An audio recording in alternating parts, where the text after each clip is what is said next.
l'émission Saveurs divines. Cette bonne nouvelle du royaume sera prêchée dans le monde entier pour servir de témoignage à toutes les nations. Alors viendra la fin. Ce pain céleste vous est présenté par Immaculée Niraneza.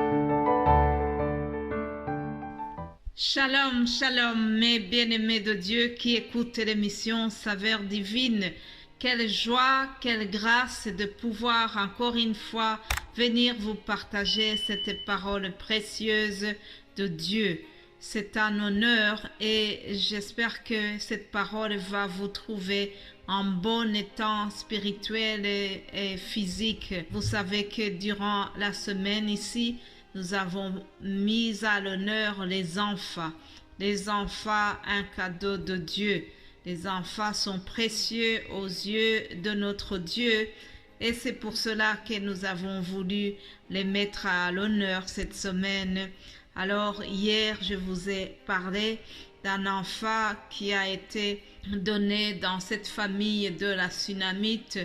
Un enfant est né miraculeusement suite à la prière du serviteur de Dieu Élisée. La suite, c'est que cet enfant qui était né d'une façon vraiment miraculeuse, comme nous l'avons vu, par la suite, l'enfant a été malade, puis il est mort. Je pense que je vous disais hier que c'est un enfant à double miracle.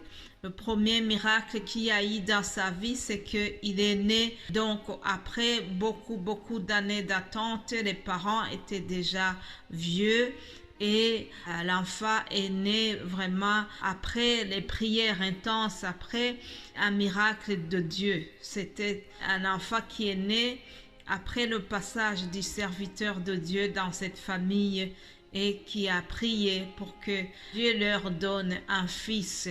Le fils est né et puis par la suite, malheureusement, l'enfant est tombé malade et le deuxième miracle qui a eu lieu, c'est que le serviteur de Dieu, l'homme de Dieu, comme dit l'expression biblique, l'homme de Dieu Élisée a prié, il a invoqué l'Éternel et cet enfant est revenu à la vie. Alléluia. Notre Dieu est puissant. Le Dieu qui a ressuscité Lazare dans le Nouveau Testament. Il agissait de la même manière dans l'Ancien Testament. Notre Dieu ne changeait pas. Il est le même hier, aujourd'hui et éternellement. Alléluia. Lisons donc le passage qui nous montre ce miracle qui a eu lieu. Et c'est dans 2 Rois 4, à partir du verset 32. Je lis au nom de Jésus-Christ. Lorsqu'Élisée arriva dans la maison, voici l'enfant était mort couché sur son lit. Élisée entra et ferma la porte sur eux deux. Et il pria l'Éternel. Il monta et se coucha sur l'enfant. Il mit sa bouche sur sa bouche, ses yeux sur ses yeux, ses mains sur ses mains, et il s'étendit sur lui. Et la chair de l'enfant se réchauffa. Élisée s'éloigna, alla çà et là par la maison, puis remontant et s'étendit sur l'enfant. Et l'enfant éternua 7 fois. Il ouvrit les yeux. Élisée appela Géasi et dit, « Appelle cette Sunamite. » Géasi l'appela et elle vint vers Élisée qui dit, « Prends ton fils. » Elle alla se jeter à ses pieds, se prosterna contre terre et elle prit son fils et sortit. Alléluia, un miracle, chers amis. L'enfant qui était mort, comme nous dit la Bible, est revenu à la vie. Nous voyons le serviteur de Dieu, les gestes qui sauvent. Il est en train de faire les mêmes gestes que nous apprenons dans les cours de secourisme. Verset 33, nous voyons comment Élisée a procédé. Avant de faire ces gestes de secours, il a eu une attitude de tout chrétien. Il est entré dans la chambre et il a fermé la porte, puis il a prié l'Éternel. Alléluia. Cela nous rappelle l'instruction que Jésus a donnée sur la prière. Il a dit dans Matthieu 6, verset 6, « Quand tu pries, entre dans ta chambre, ferme ta porte et prie ton Père qui est dans le lieu secret, et ton Père qui voit dans le secret te le rendra. » Alléluia. Voilà, c'est ce que Élisée aussi a fait.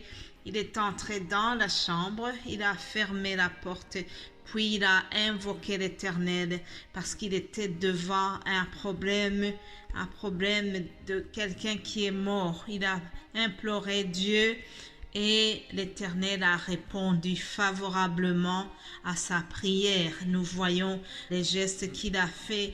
Autrement dit, Élisée avait la vie en elle. Ce sont des hommes de Dieu, comme on les appelle. Ces hommes de Dieu, ils avaient vraiment une onction spéciale.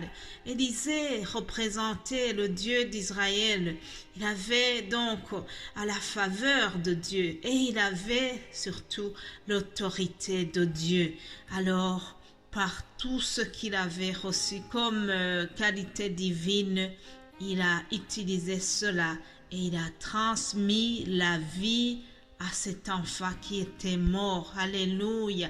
Une transmission de la vie, chers amis.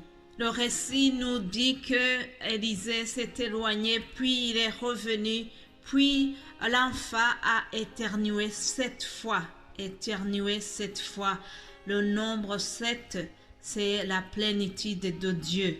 C'est vraiment le chiffre ou le nombre de perfection divine. Alors, on nous dit que l'enfant est revenu à la vie en éternuant 7 fois. Chers amis, Élisée a transmis la vie à cet enfant. Tout comme toi et moi, Dieu peut nous utiliser aussi pour transmettre la vie. Dieu nous dit que nous sommes le sel de la terre, nous sommes la lumière du monde. Alors Dieu veut que nous puissions, ce qui ramène la vie, ce qui ramène la joie, ce qui redonne la vie à ce qui était mort. Tu peux donner la vie de plusieurs façons. Ce n'est pas nécessairement une résurrection comme celle que nous venons de voir ici, mais il y a plusieurs manières de redonner la vie, redonner la joie à ce qui était triste. Dieu peut nous utiliser de plusieurs façons pour manifester sa puissance. Alléluia. C'est ce qu'il a fait en utilisant ses serviteurs Élisée. Et cette famille qui était dans la détresse a retrouvé la joie. Alléluia. Puis nous voyons la maman de l'enfant qui s'est jetée. Il s'est jeté sur les pieds d'Élisée. Elle s'est prosternée et puis elle a pris son fils et elle est sortie. Mais voyons ces gestes, se jeter sur les pieds, se prosterner, tout cela nous montre comment la maman est en train de remercier Dieu. Autrement dit, le serviteur de Dieu Élisée, il est le représentant de Dieu en ce moment. La femme se prosterne pour rendre toute la gloire à Dieu qui vient de faire ce miracle. Alléluia.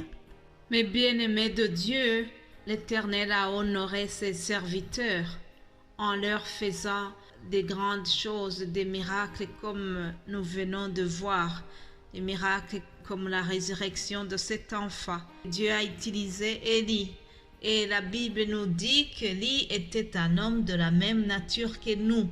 Il pria avec insistance pour qu'il ne pleuve point et il ne tomba point de pluie sur la terre pendant 3 ans et 6 mois.